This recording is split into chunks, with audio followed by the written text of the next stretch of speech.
Welcome once again to the Wrestling Inc. podcast. I'm Glenn Rubenstein, joined as always by Wrestling Inc.'s own Raj Giri and our Monday co-host for these Raw recaps, Matt Morgan. How's it going, Matt? Hey, doing great. Thanks for having me on again, guys. Thanks for being on again. So we're going to talk tonight about Monday Night Raw, the go-home show before SummerSlam, and I guess we'll start with big picture thoughts. Matt, your reaction to the show as a whole. As a whole, I thought the main part of it that I was most excited for, definitely, we finally got to the point of why people are going to but people are going to go get on the network and watch the pay-per-view. They sold it tonight with Finn Balor. That was my biggest take-home from tonight's show.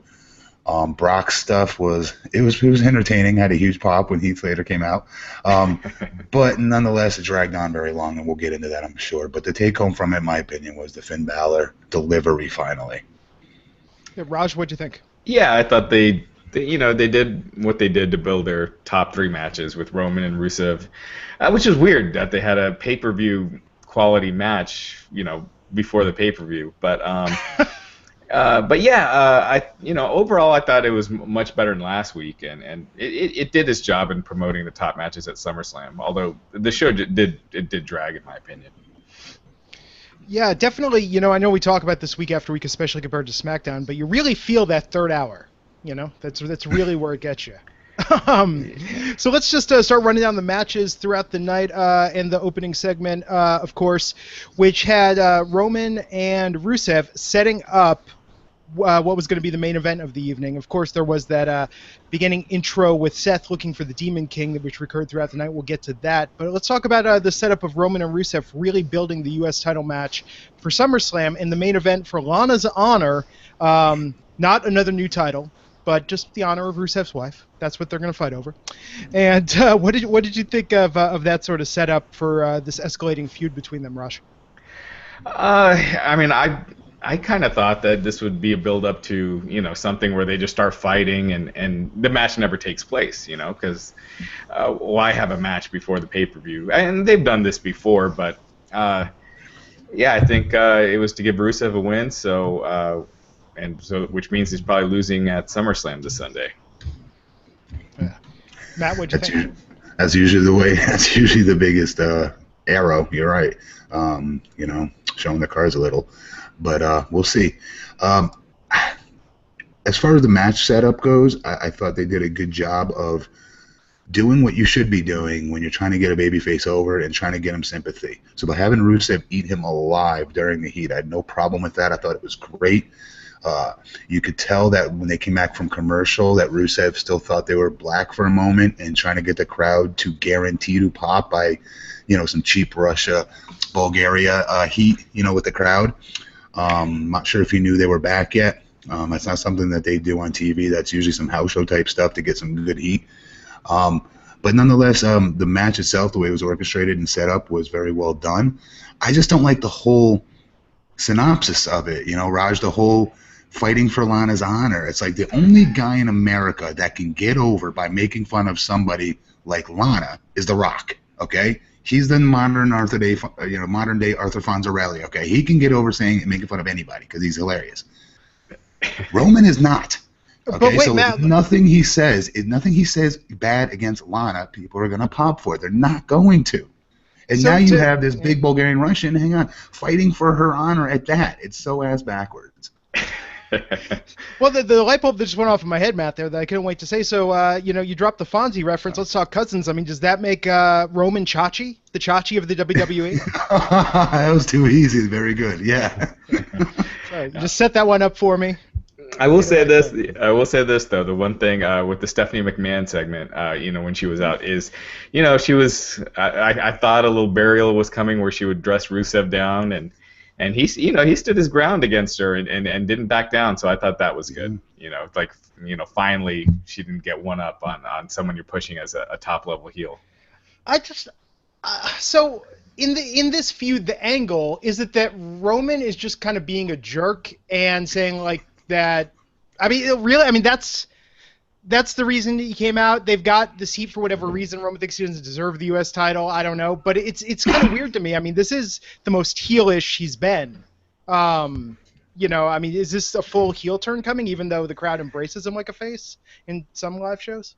No, I don't think so. I think it was designed to get him as a babyface by ripping on Rusev and Lana. So sadly, yeah. Yeah, it just seems odd to me. I mean, I don't know. I guess you can be sort of an anti-hero, but I don't think Roman's an anti-hero. I just think he comes across as kind of a smug jerk. And Glenn, if you heard his first reaction when he first came out, he got a good pop.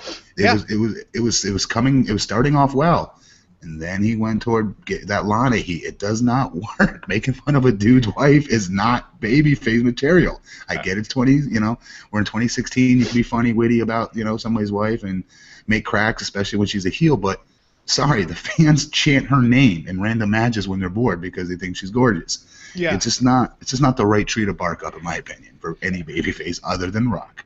Right. Well, I will say this though. I think whatever they're doing with Roman, it seemed to be working a little bit because he didn't get as badly booed tonight. Like he was mostly cheered. I'd say more cheers than boos. And yes. And yeah, he didn't have that mega heel heat. Now they were in Corpus Christi. I'm sure it'll be different in Brooklyn this Sunday. But yeah. But it does seem like fans are calming down on him a little bit. Yeah. See, I think with the angle he's taking towards Rusev, I mean, we could talk about this more, I mean, the WWE has actually kind of softened this lately, but lazy stereotypes with the Russian joke, it just seemed, I don't know. Like, I think they could have done something more clever. That's my thought on the angle. But moving on to the next match of the night, we had that setup, and then we came back. Sorry, scrolling up here. Came back with Sheamus versus Sami Zayn. Now, this seemed like it was really more continuing the Sheamus Cesaro rivalry, and this was a one-off. Raj, was that your impression? Well, so I mean, they had that backstage segment with Kevin Owens and Chris Jericho. Oh, that's right. And I thought that was great. How they kept messing up Tom Phillips' name. I thought was awesome. Yeah, that was. I mean, those guys have such great chemistry together. So that was really entertaining. Yeah, the Cesaro and Sheamus thing. I mean, this was just to build up their match. Sheamus loses again. I don't. Sheamus loses all the time. I don't know. You're getting no steam on him, and you're putting him in a best-of-7 series. You've already seen this match twice, and now they're going for 7 more. So almost 10 matches. Over within the next couple of months between two guys that aren't at the upper level. So man, it's just like they just really have nothing unless they have Cesaro win like 4 in a row, and they don't do all 7. But it's been. They have good matches, but after a while, it's like, man, how many times can you watch? I mean, this isn't Benoit and Booker T, so I don't know. Good call there, by the way. You know what? Raj hit everything on the head right there. The only thing I want to add to that is everyone at WWE, when they want to point fingers about why Cesaro is not at that elite level, why hasn't he grabbed that brass ring? Look in the mirror. Because the booking that we're watching with him right now is the epitome as to why he's not in the main event picture right now. This is no fault of his whatsoever. In fact, this couldn't be any further from his fault. Yeah. Yeah, no, I'd like to see more for him. My one thing that I noted, they kept making a big deal about Sami Zayn mean tweeting at Sheamus, and he has very polite mean tweets. His tweet was, "I respect most all wrestlers, but Sheamus not so much." It's just like. They didn't ever, unless I missed it, they didn't say what any of those mean tweets were, right? No, that was the mean tweet. Just saying Sheamus not so much when it comes to respect. Well, I guess that's how you build matches now. But yeah, at least Sami got a win, but they got to give Sheamus a win here or there, man, because he's slipping fast. He's just such a two-dimensional heel. I think, you know what, though, when watching, you want to watch some wrestling and a heel get some heat on his opponent and lay it in. Sheamus still one of the best in the business at it. I believe everything he does in that ring when it's time to get steam. It's just that they've completely neutered him as far as their booking of him. They made him as least valuable as he's ever been. I mean, we could talk about this all day, but everyone knows what we're getting at. Yeah, and I think when his Mohawk mishap was more entertaining than the rest of the match, that's kind of a good sign when something like that can distract you. Right. But yeah, so advancing to a best of 7 series between Sheamus and Cesaro, which Raj, to your point, 10 total. I think that's a disservice because I think match 11 is when it really would have taken off. Yeah, just go for the dirty dozen while you're at it. Yeah, exactly. I think that feud is going to start, in primetime and end on main event or superstars. I think we're all going to be very sick of it by the end of it. So from that, we had the brilliant segment with the Jericho. Now that's a thing, not just of the internet, of teasing their tag team with getting the name wrong of Tom, which was fantastic. We'll talk about that match coming up. But before that, we had the New Day versus the Dudley Boys, which is building towards the match at SummerSlam. Matt, to you first. How do you think they've built this as a whole, and how do you think it's going to turn out come Saturday or Sunday? Pardon me. Well, first of all, they threw out a future Hall of Fame tag team out there with no music whatsoever. I get what they brought 3D back to do, at least the perception that I'm given watching them over the past few weeks, or missing them, I should say, not on TV as much. Mm-hmm. There's just so much. If you're going to use Team 3, or the Dudley Boys, rather, not Team 3D, then use them. They're so well known. They're so, use them the right way. Don't be putting them in the middle of the ring like this is Sunday Night Heat with no music. They deserve more respect than that. And even the fans watching it, I guarantee you in the arena were uncomfortable with it to a degree. The fans at home especially, I was. And whether I knew them or not, that's how I feel as a viewer. And we're tipping our hand, of course, once again, what's going to happen in this match. Who's going over, which, sometimes is okay, but again, they could have done more. They have a very, very thinned out roster. They cannot afford to just throw guys in the ring with no music and make them as minimized as possible. They have got to maximize every single talent's ability and quote-unquote overness, if you will, when you only have so many that are, and that's them.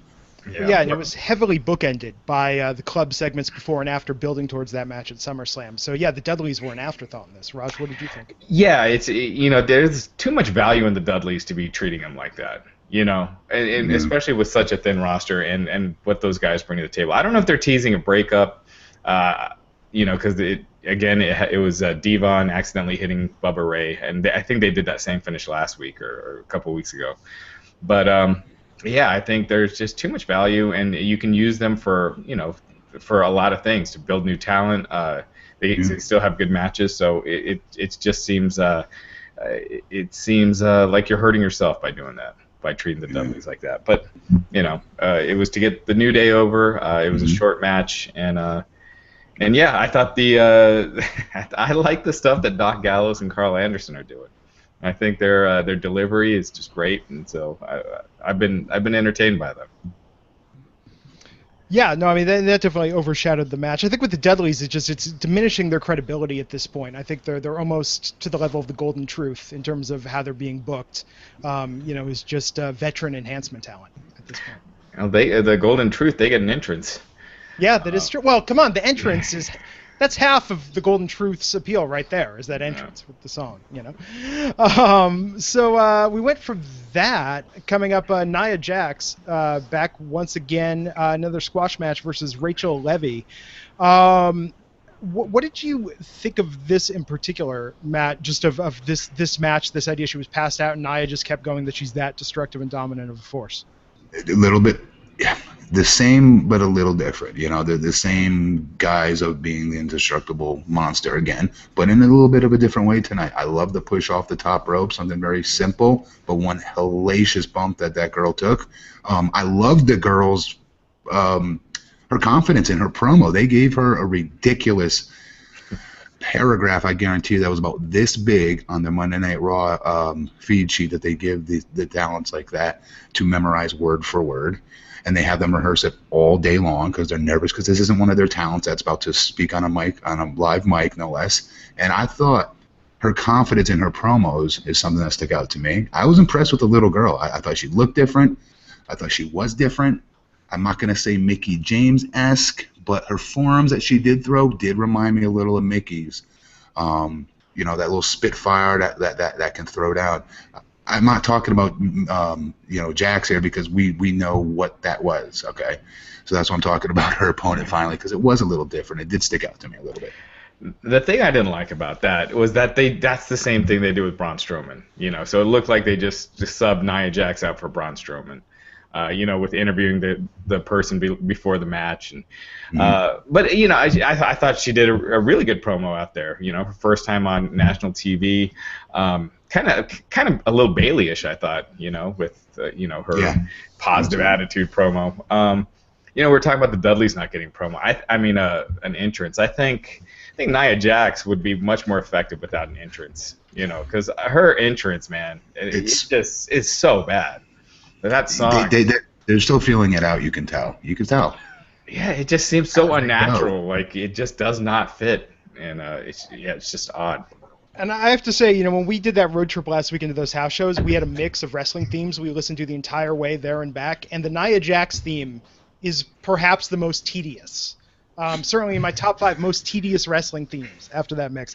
But, Matt, you hit the nail on the head as far as I'm concerned. So I think here's the problem with these squash matches they're doing for Braun and Nia. I think it's a big issue when this jobber talent is upstaging and getting all the attention from these matches, like you said about tonight, the female contestant, or James Ellsworth. I mean, when that guy is getting talked about online and people are saying they want to see more of him, and he's getting booked on podcast interviews, that's not putting Braun over, in my opinion. This girl tonight, I would have much rather watched her wrestle than watch Nia, and I think that's an issue.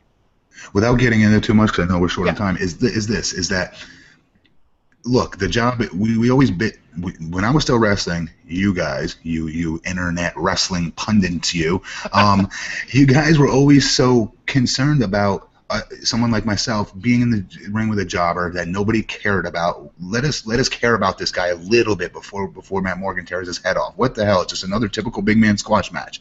Well, that's what they're doing finally. I get we can put that time somewhere else, give the Dudleys an entrance, God forbid. I agree with that.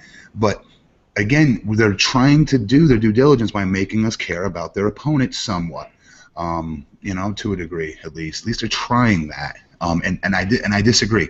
The internet community is the ones that want to see more of this. People like me and you that that know a little bit inside about the wrestling business want to see more of these other talents. But I assure you, the people in that arena, they don't give a flying F about seeing them again or hearing them on their favorite podcast. We're talking smart fans are the ones that are noticing them and making them look like they're upstaging their counterparts in that ring.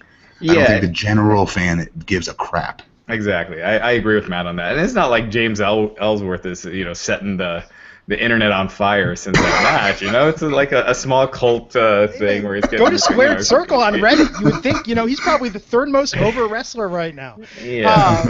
But here's the difference with NXT. And I'll say this, Blue Pants is a great example of this. In NXT, Blue Pants was more over, and they had to keep bringing her back. And she was just a jobber originally. So I don't know. I'll remind everyone this. Wolverine was originally just a cameo in one issue of the Hulk. Mm-hmm. It's like everyone starts somewhere. Yeah. I like when a character breaks out, when they take the ball and run with it. And I think this is an opportunity for that. It's just a shame that we're not seeing or hearing from these people anymore. Because I think this girl tonight had potential, and with a thin women's roster, I'm curious to see more of her. I want another white boy. I want a white girl challenge. That's what I want for Nia Jax. Like Robbie Mack. So next was one of the main segments of the evening in the build-up towards SummerSlam. We had Paul Heyman and Brock Lesnar coming out, interrupted by Heath Slater, and a quick little back and forth between the two. Heath got an opportunity to get his Raw contract against Brock. Raj, what do you think about the latest chapter in the Heath Slater, hottest free agent in the business saga, and also this build of Brock towards SummerSlam? I love this segment. I thought it was great. I thought of all people, I thought Heyman went too long, but I thought the rest was great. I thought, Lesnar talking, like I said, when he speaks, he's so damn effective. And when he said, like you've got kids, right? I thought he was gonna say, no, you had kids, and then just start going to work on it. But man, but what he said too, like I don't give a S about your kids. That worked really great too. So I loved it. I thought Heath Slater was great. I thought Heyman's promo was just a little too long. When you're telling people why why you're hyping it. You know, just kind of like, oh, why you need to buy it. I don't know. It just went too long. But other than that, I love this segment. Matt? There's an old saying, 10 pounds of S in a 5-pound bag. That's what Paul was handed tonight when they asked him to do what he needed to go out and do tonight. Get over the pay-per-view match, get over Randy Orton being crazy guy, being the Viper and all that other good stuff, along with this Heath Slater interruption, which I out loud popped for. When his music, when he came out and interrupted, I loved it. He proved again that he can do something. I don't know what else he needs to do. I would have liked to. I was hoping the crowd would be a little bit more, for him tonight. And again, Raj, to your point, a couple weeks ago, maybe you'd asked me about Brock's promos, and is there a reason why he doesn't talk as much? You'd like to see him talk more. Tonight was a great example of, you being right. The crowd really wanted to hear him speak tonight. He was getting huge pops before he even said a word, and then when he did, they were with him. As long as he keeps it simple, he did a good job. He did a good job, I thought, tonight. Yeah. Yeah. This just reminded me tonight of how interesting Brock can be when he's paired with someone that's a little fresher, a little newer, and not almost being booked, in a nostalgia act with someone from his era or older. I thought it was. Are we at that point where Randy Orton versus Brock Lesnar is a nostalgia act? Yeah, dude, it's two guys that had their heyday in the early 2000s. I mean, come on, the RKO and Suplex City. I don't agree with Suplex that. City, the only other move as popular as the RKO and audience chants. They're both like early 2000s. It's like Creed and Nickelback decided to tour together. That's No way. That's what Brock and Randy are. Lesnar is the biggest he's ever been, in my opinion. Really? Yeah, or definitely in the last couple of years for sure. Maybe it's just everybody knows who he is. Yeah. Yeah, he's a whole different level of star than he used to be. Someone the WWE books because it sounds like a credible UFC style pay-per-view, and they're gonna get those guys that like that to watch WWE. I don't think Brock. I don't know. He doesn't do anything dynamic, interesting. There's never a story. Tonight with Heath, there was a story. I think Brock is great. I think he's the most. Really? He's the only one I feel like that's real on the roster. Yes. As far as like, it doesn't come across as corny or it's half comedy. It's just what I used to love about wrestling is when it was a serious, when you'd have the serious feuds with people with real issues and not throwing in comedy and cakes and stuff like that. When it was just two guys just wanting to get at each other and be the best. And I think Lesnar brings that with his feuds. I think it's believable that he doesn't give a crap and he just wants to cash a check. And he just wants to kick ass and get paid. Like, I believe that wholeheartedly, but that's just what it feels like to me, is they just trot him out as the attraction. There's no storyline. Glenn, what? You can shoot Brock Lesnar taking a dump, okay, in a handicap stall inside of a Denny's. And I promise you, the fans watching at home, or maybe live in attendance, if you will, get the goosebumps that they get because that dude screams badassery. He screams real, okay? And that's something you cannot manufacture. You cannot book. He just has it. He's always had that reaction. Always. Even when he was a heel trying to get as much heat on him as possible back when he was first coming up on SmackDown. People just would get those goosebumps. They'd want to naturally chant for him because he just has that innate badassness to him. I don't know the other word for it. It's just, it is what it is. There's nothing boring about that. But it's true. Like what you're saying, Glenn, though, to your point, a lot of people agree with you, though. There are a lot of people that you'll see in the comment section or, on the, on Reddit and stuff that are talking about how boring Lesnar is. And I guess it's just two different, kind of mentalities. Well, that's the thing. And in UFC, I think what he does is, I think the guy can fight. Look, he could kick my ass. I mean, that's not a question, But I just think that, the entertainment part of the sport's entertainment, I just feel like it's all spectacle, no storyline. I like to get a little emotionally invested. I want to feel like I'm watching like the movie Rudy or something. I want to get a little misty-eyed when the guy that I like I'm rooting for pulls off the win. And with Brock, I'm just not there, man. Brock dropping the S-bomb, that was Gallows cool. And Anderson with their promos. There were a couple of ass, it was edgy drops. tonight. It's there was a lot of penis jokes and stuff for a PG show. This isn't the safest show for little kids. And I like your PG description of the type of jokes that they were. Right. Yeah, so we had that. But yeah, I thought the Slater part was awesome. Put Brock against Slater, to my original point. Brock against Slater, oh yeah, that's a storyline, man. Brock is an awesome obstacle in the way of Heath's journey, and that I care about. And Brock is a villain in that I like. But with Randy, I guess I'm rooting for Randy. Moving on from there, we had Kevin Owens versus Big Cass, the match that, I thought as far as the entertainment value went, I thought you can't beat Jericho, even probably outshining Enzo and Cass tonight in terms of what they did as far as performance on the mic. Raj, what'd you think of the match? Match, I thought it was just there. It was fine. Big Cass. He's fine in the ring. He's just I don't know how much better he's going to get. But Jericho's great. I like that it didn't have a finish because that all kind of gives away what's going to happen. Although Jericho and Owens attacking them after the match and leaving them laying kind of tells you who's going to win it on Sunday. But yeah, it's nothing spectacular or anything. Hey, Raj, you got to remember one thing with bigger guys. Okay, bigger guys take longer to develop. I promise you, he will get better as time goes on. Hear my son in the background screaming. He agrees with me. No, it just takes us longer. It is what it is. We have to learn a whole different style, a whole different psychology. It just takes repetitions in front of a crowd on TV, unfortunately. But there were some things that he did tonight I liked. I liked his transition into the big boot. I'd never seen that before. I always try to be innovative as much as I could and try to take big man moves and hit them out of different scenarios that people maybe have not seen before. But I never thought of that. Coming up, slingshotting himself up into the big boot out of nowhere. I thought that was pretty cool. His big running big boot. Every time a big man goes and does that, guys, it always looks clunky. Tonight he took that ass over TKO over the top rope, missing the big boot, was smooth as hell. I think he's going to get a lot better with time, but that's the dilemma when you have such a big guy and you make him a baby face. It's always easier to make us heels than it is baby faces because of that. It's harder to get sympathy on a bigger guy. And tonight the crowd, I guarantee you they'd rather see Enzo in that match than Cass, and they're going to get a lot of that. And that's a good point that you make because actually Roman was kind of the same way too. Where a few years ago he was pretty bad in the ring, and now and he regardless of all the criticism he gets from the IWC, he can go in the ring. Yeah, he can have really good matches. So that's definitely a good point.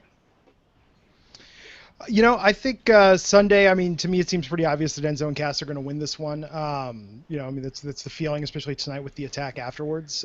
I think that it's nice to have Jericho and Owens as performers that can offer something entertainment-wise, on their level. But I think in the ring, there's definitely going to be some issues, performance with Enzo and Cass versus Jericho or Owens. But I thought tonight, I thought it moved okay. I thought it was an all right match. Yeah. So we went from that to more tag team action. We had the Shining Stars versus the Primetime Players reunited with Bob Backlund. I have to say, I was genuinely surprised by that and thought it was kind of fun to have Backlund coming out and doing their entrance, listening to making moves again. Matt, what did you think about their way to reunite them only to extend this feud? I must have sneezed or something. I don't know how I missed that. But I seriously must have sneezed. I promise I watched the entire show, and yet I did not see that whole. Too short for me to really care, honestly, guys. Yeah. Again, filler, mid-card stuff for these guys that, in my opinion, yet again, deserve better. They did the best they could with what they were given, and anything with Bob Backlund, okay, yes, I'm going to be entertained with it when it's Mr. Bob Backlund. But it is what it is. It's not really worth getting into. Sorry. Yeah, I agree. It's one of those things they're given the storyline now after they've already been feuding, for a few weeks, and yeah, I don't know. I just thought it was a waste. But yeah, at least they didn't wrestle each other again. Yeah. Well, it's on the checklist, right, of ways to extend a feud. Make it. Oh, they pair up again. No, but then they go back to feuding. You know, I think. Hey, stay tuned for the Cesaro Sheamus tag coming soon. Oh yeah, no, definitely. Yeah. Maybe Backlund can come out with them, and they could do some dance moves there also. So we went from that, where the Shining Stars picked up the win on a unconscious Darren Young after Titus knocked him out, or I don't even remember. But came back from that with Jinder Mahal versus Neville. So I did see Jinder on Superstars and Main Event pulling double duty this past week. Raj, what do you think about where they're going with him now as sort of, jobber extraordinaire? Yeah, I mean, it's clear where they've got him pegged. I gotta say, Neville. Now, I don't know if Neville's like dropped a little weight, but he looked more ripped than ever. I mean, he looked in fantastic shape. But getting the beard back was a smart choice. He looks much better with the beard. Yeah, he seemed a little off at times in this match, though. I thought, he slipped in the beginning, and then there was a move in there that I don't know if he was just having an off night, but yeah, I mean, again, it was pretty much an enhancement match, and Neville looked good. I hope they do something with him. He's just kind of been floundering, and he's not on SummerSlam card, right? You don't have him. You don't have Sami Zayn. A lot of good guys that aren't on that card. So, yeah, I hope they find something to do with them soon. That would be a good match right there, Zayn versus him, actually. Yeah, exactly. I don't care if it's face or face. I'd pay to see it. Yeah. Again, it was an enhancement match. Nothing more, nothing less. And ironically, with a smaller guy versus a bigger guy for once. So, I think they could be doing more with him. I think when they brought him back from injury, unfortunately, the timing of it wasn't the best, with the draft and all that other stuff, a little bit coming up on the horizon for him. So it just, I don't know. They could be doing a lot more with him than what we saw tonight. He's fun to watch. I got to say this with Jinder. At least try something with him before just putting him back to his old spot, I get it. It's like 2 weeks in, and he's just back to where he was. I mean, you don't need to bring back older talent just to put him in this position. You can, bring up guys from NXT or anyone. So Ty Dillinger is probably very hurt that he wasn't asked. He shouldn't, and he should not be in that position when he gets in. He should be. I agree. He should be much higher. Yeah. But I could see that's the thing. I mean, he's just one of many that they could have brought up if this is what they were looking for, But with Jinder, I don't know. I mean, just yeah. But it does seem like he's going back to because this was his gimmick when he left, right? The same gimmick that he had before he left the first time. No, they were 3MB. This was before 3MB. Yeah. Yeah, because early NXT was when he was rocking this. Yeah. If I recall correctly. Yeah, so, we'll see what happens with Jinder as the weeks go forward. So, hey, before we go any further, just want to remind everyone, don't forget to try out DDP Yoga, specifically their awesome Max Pack used by the likes of Chris Jericho, AJ Styles, John Cena, Mick Foley, Goldust, and tons of other WWE stars who love using DDP Yoga. And hey, you can get a special offer with 3 months of the app for free at ddpyoga.com/wrestlinginc.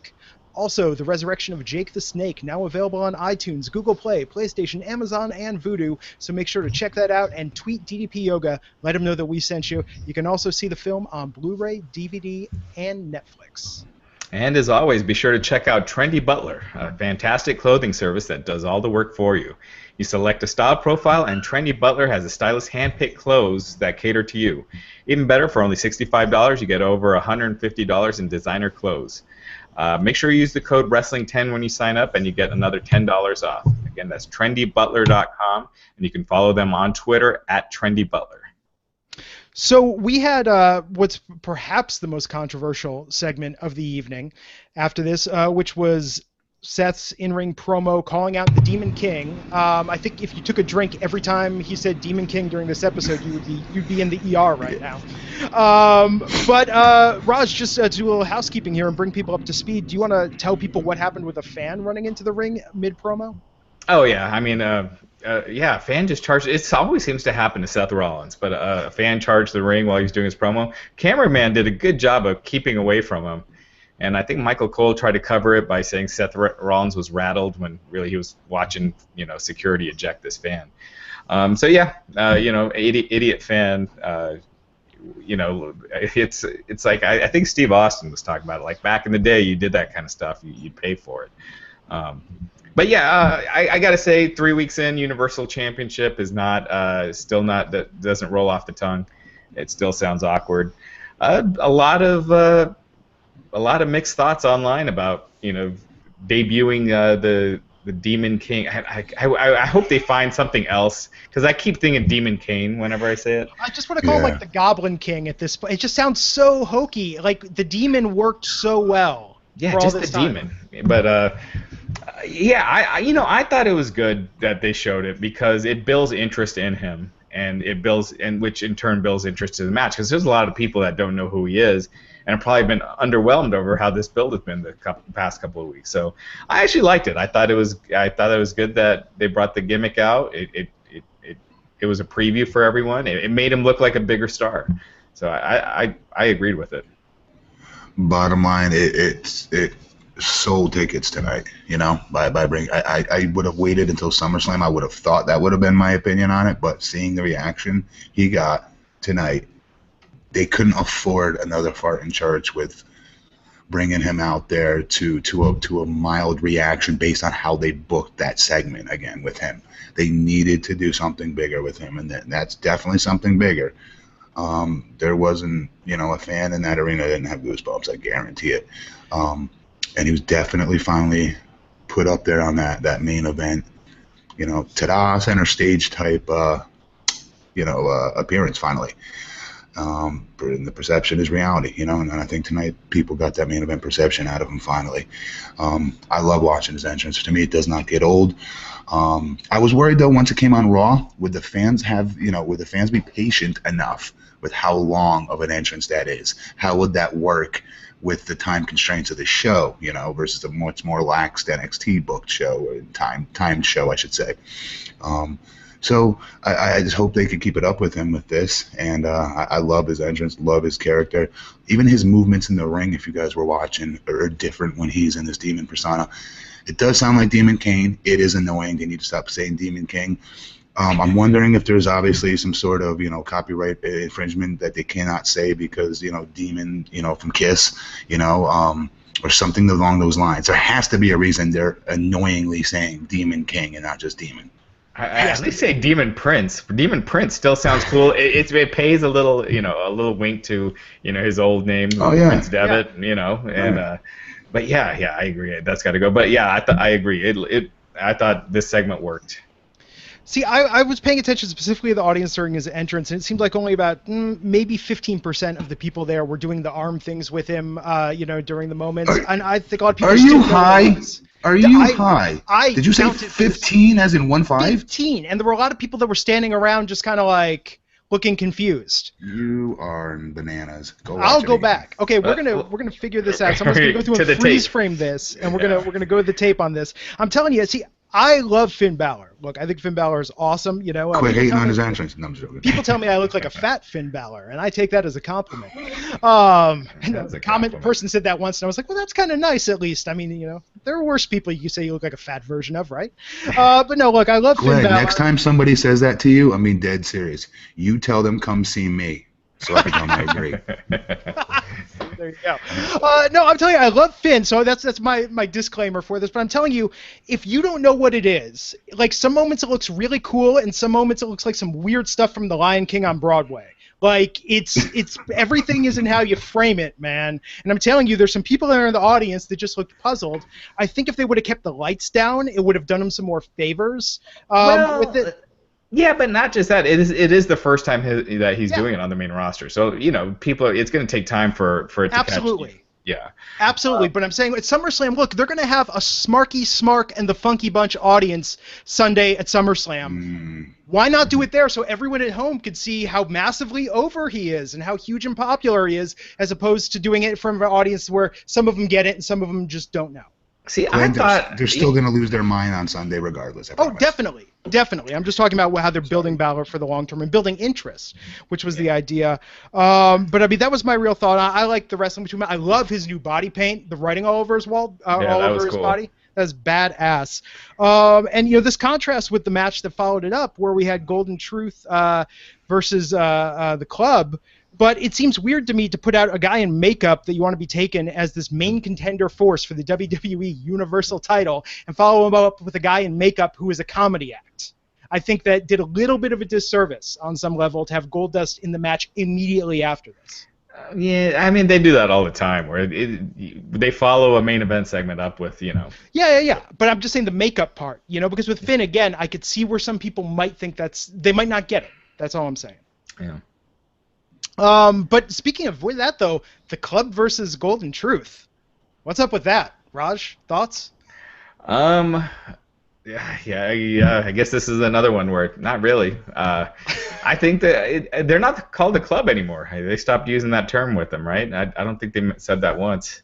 Did they? So it's just Gallows and Anderson. I think it's just Gallows and Anderson now. But yeah, I think those guys are great. I thought they looked good. It was a quick another squash match to build a tag title match. But I like New Day trying to get their revenge out at the end and missing it. And this was one of those where they didn't really tip their hat on who's going to win this Sunday. My guess would be Gallows and Anderson, but we'll see.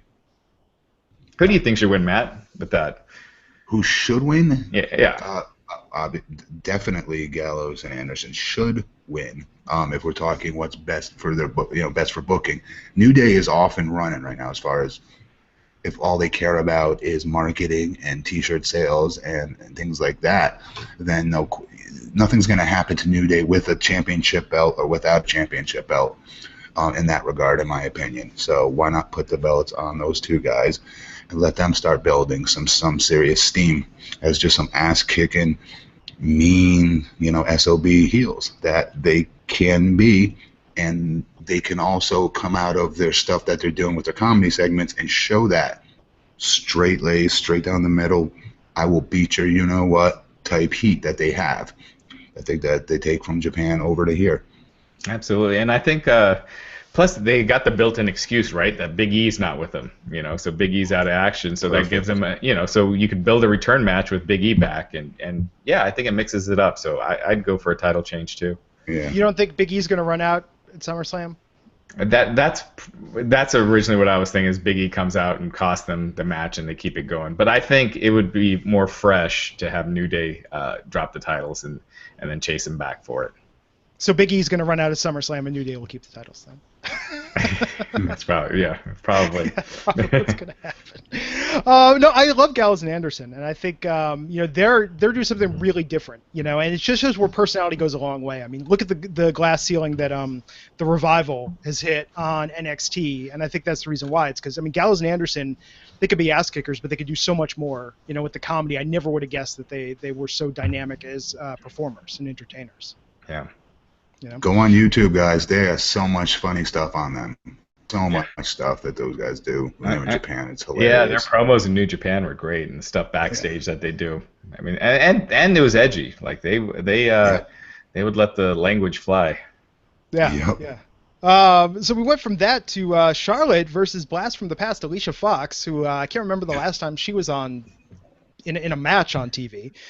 At the least. But setting up, the conflict with Dana and Charlotte, it seems like that might be the spin-off story that goes beyond the SummerSlam rematch against Sasha. What did you think of the match overall, Matt? Another build to the pay-per-view, getting some steam on Charlotte. Anytime you put Sasha Banks in any type of, that situation like that where she's selling, and it's always going to come out. It's supposed to always come out good on the other end, where people want to pay money. I can't say that anymore because they're on pay-per-views. It's on the network. Right. Yeah. But the saying to sell tickets is in the sympathy on the babyface, which Sasha definitely, I thought did have some on her tonight. I also, on a completely different note with this match, I noticed finally that the setup from where the announcer's booth is for when the wrestler gets up, if they're commentating and joining the commentator booth. When it's time for them to when they get up and walk toward the ring, if they're going to interfere, listen to the reaction that they're now getting because of the distance. The greater the distance now, people's suspense is building now. I thought it was a great move to move that set back to where it is, but I never one time thought it would have a bigger effect when it's time for somebody on commentary, when a superstar on commentary to make a run-in or a save or something along that line. It happened with Cesaro, and if you saw the reaction, you could hear the crowd pop huge without really seeing Cesaro walking down. So you could see the suspense being built there. You saw it with Sasha just getting up. When she stood up, they started popping and just crescendoing louder and louder as she walked down there. I thought it was something to note. This is the third time I've seen it. I saw it another time, I think it was last week as well. Works well. Yeah, that's a good point. I hadn't thought about that, but yeah, for sure. And I thought the the match was what it was, but I feel like they've done that Dana Brooke angle before, where she acts like she's fighting with Charlotte, and then it's just a ruse. I don't know how many times you can do that, but yeah, I thought the ending was strong. It got heat on Charlotte, and it built interest in the match. So I thought this was a good segment. You think Sasha retains at SummerSlam? I do. Yeah. Matt? Yeah. Definitely. What about you, Glenn? No, I think so. And I have to say, that setup, Ruse or not tonight, I think Dana versus Charlotte, I think that's a solid B women's storyline. You know, they just where does Sasha go from here? I guess is the question post SummerSlam. Who would you like to see her feud with? Raj? I'm sure the Charlotte thing's not over. I'm sure that'll keep going after SummerSlam. These feuds are never over I with know. one pay-per-view match. It's just, and that's the problem, is by the time we get to the third pay-per-view version of it, it's just like, okay, like it was really interesting the first couple of times, but you would think that it seems like they're building Nia Jax for whenever they're out of this feud. You know, Nia Jax will be waiting on the other side. Yeah, Nia Sasha would be entertaining. Yeah. Whenever Nia is ready and Jax is ready to be the champion and be that awesome Kong dominator with the championship title on her shoulder, that's going to be a hell of a chase as well, mark my words. Bayley chasing her as well as Sasha chasing her for the title will be great. Yeah. Yeah, I think if they just replay what happened with Bayley and Nia in NXT, like, I'd be happy to see that with Sasha. So coming back, we had a video package about Braun Strowman's dominance, since he did not have a match this week. But we had the main event of the evening, Reigns versus Rusev, to defend. I guess they were fighting to defend Lana's honor, for Lana's honor, whatever. That was the main event of the evening in the build-up. Now, Reigns did win this match. Where do you think this goes, in the bigger picture going into SummerSlam on Sunday, Raj? Well, like I said earlier, I think that that's meant to set up Reigns losing at SummerSlam and keeping the feud going, which I think is a good idea. I think get some more steam on Rusev. I mean, he's been feuding with Zack Ryder and Titus O'Neil the last few pay-per-views. So, get him up there, build him up, and then when you do the title change down the line, if they do it. It means more. So, I just thought it was weird to have a match this long before the pay-per-view. Really? Yeah, really? It was really long. I mean, it just seemed like you could have done a short version, so that way people would want to see the longer one. Because my guess is the match tonight is probably going to be was probably longer than the one that they're going to have at SummerSlam. Yeah. So that didn't make much sense to me. Good point. Very good point. I bet you it is going to be longer than their SummerSlam match. Not by much, by a few minutes for sure. Everything you said is absolutely correct, Raj. But how could anybody watch this match and not take away yet again how damn good Rusev is? Yeah. Rusev's throwing spinning wheel kicks in that friggin' ring, like at his size. And he's doing it at the right time with the right size opponent. He's not just going out there doing the ta-da crap, look what I can do, look how athletic I am, like a lot of big guys make the mistake doing. It made sense for him when he went to it. He's getting so much better, especially on the mic. He's very entertaining. Between the two of them, if I didn't know either one of their names, let's say, and I've been watching their progression here in the WWE, Rusev is right there as far as who I'd pay to be my guy if I was starting the company and had a choice between those two. He'd be right there neck and neck with Roman, and I'm a fan of Roman's. Yeah, and Rusev carries himself like a big star. He carries himself like a veteran. You wouldn't tell like he's only been on the main roster for 2.5 years or whatever it's been. So yeah, I think Rusev is just awesome. I thought Reigns was good in the match. his wisecracks earlier in the show were kind of, I don't know, kind of what hurt him on this show. But a little bit, yeah. Yeah. What about you, Glenn? What'd you think? Like I said earlier, I think Reigns being kind of a jerk face, and I know it's supposed to be like a smart ass, like, lovable rogue Han Solo-esque anti-hero. I guess that's what they're going for with him. I think it's okay. I like I said, I would love to see Reigns go full heel. I think Rusev is really good in the ring. Some of his promo stuff, I just feel like sort of anything anti-American in wrestling is sort of I guess it's been long enough now. We can't call it lazy anymore. Now it's a throwback, right? Because it's sort of very classic 80s. Glenn, he's in there with Roman. He's doing. I give him so much credit for doing the cheesy 80s heat, because that is the only thing he can guarantee will not make them boo him tonight, or the small venue of them that were, I should say, booing Roman. Yeah. I'm sorry. The USA heat never dies. I know it's corny. I know it's cliche. Yeah. I guarantee you he didn't want to do it because it was something that was great. I guarantee you they went there because it's a guarantee reaction for their guy they're putting everything into in Roman. And Matt, to your point, the whole job is to get Roman over as a babyface, and Rusev is the first guy that's been doing that, really, in the last year or so. And you can tell he's trying. He's trying to get that heel heat and get Roman cheered. But that's kind of like what you said. So it's like Roman comes out and there's a little bit of booing, and then Rusev's there and is like, America sucks, and they're like, boo, we hate you, now we want Roman to kick your ass. It's like, I think it's that idea, like that. I don't know if I'm upset that the crowd is that easily manipulated, or that the WWE thinks that crowd is that easily manipulated. One of the two makes me a little angry. Yeah, but it was a small part of, it was a small part of the shtick tonight. The majority of it was about Lana, and it's relatable. Actually, as a husband, you kind of relate to Rusev. So everyone relates to that. That's a husband, absolutely. But also, Raj, the USA chants, Glenn. They chanted USA tonight, okay? Yeah. And our boy Wonder stepped on his own pop and cut the chant off and started going into his wise ass stuff again. Yeah. No, that's your time. They're not booing you. And backstage, Jack Swagger is just stewing, going, I wouldn't have screwed it up like this.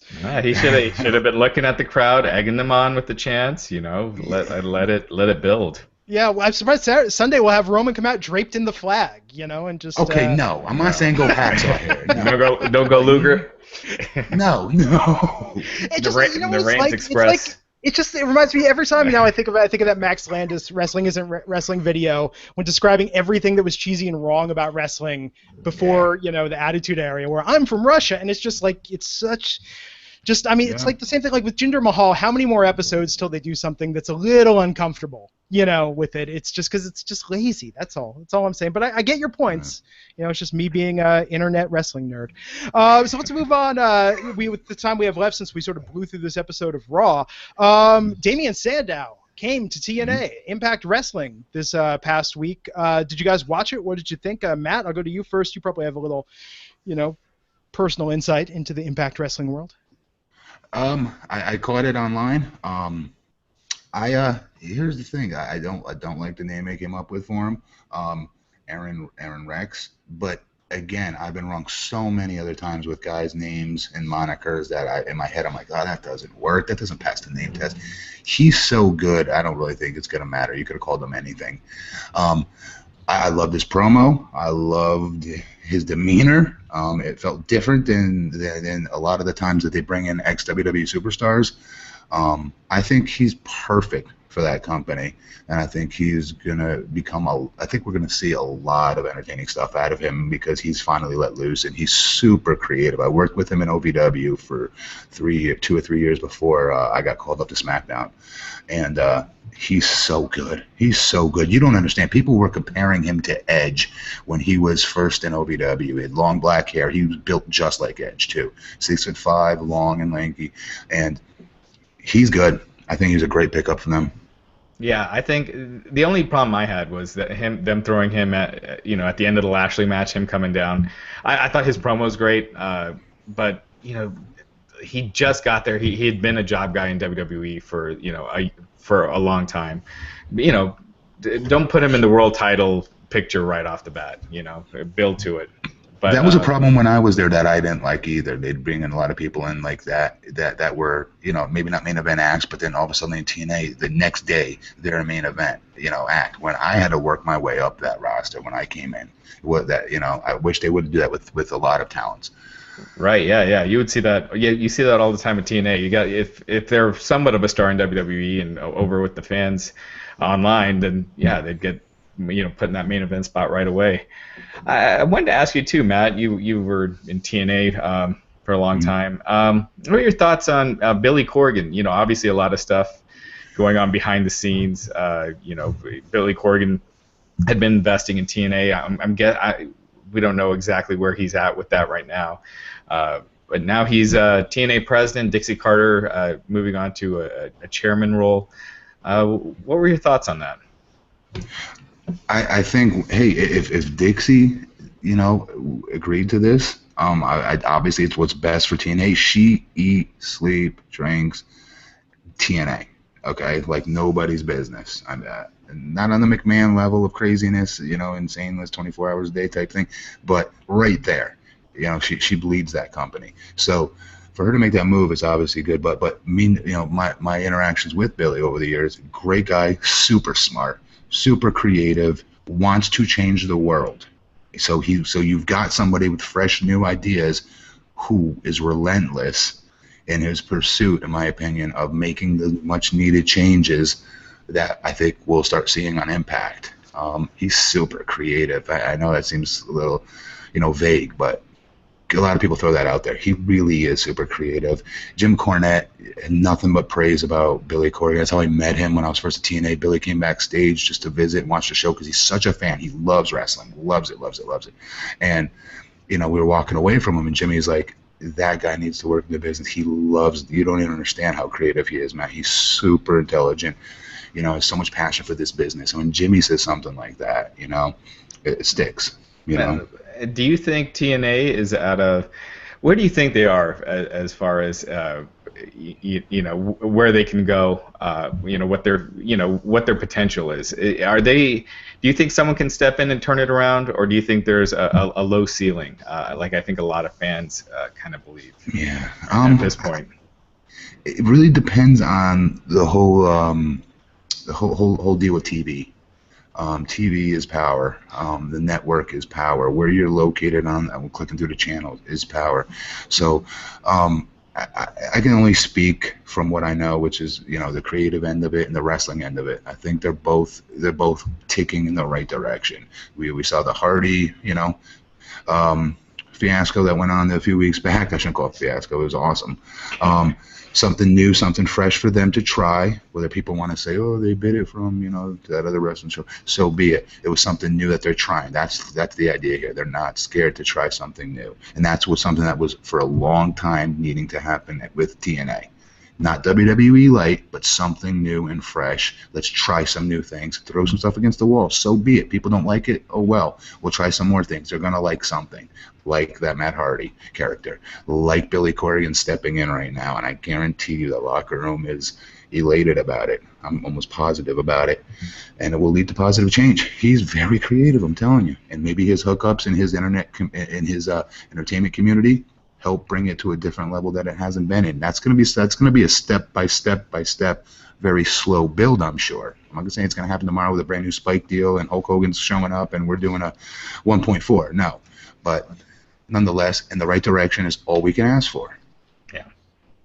Yeah, but it seems like it can only go up, based on what I've read about the state of the company. my local cable provider doesn't even bother to show the channel it's on in the correct aspect ratio when I recorded this. Like, it was all messed up, weird letterboxed 4x3, 16x9 stretch. But what did you think? Did you watch the episode itself, Raj, of TNA? I'm trying to get a gauge. Was that a average episode of Impact aside from Sandow, or? I haven't watched the whole thing. I saw the Sandow stuff. I saw the Lashley match. The Lashley and James Storm had a really good match. And that was all I saw. So I still gotta watch the whole thing.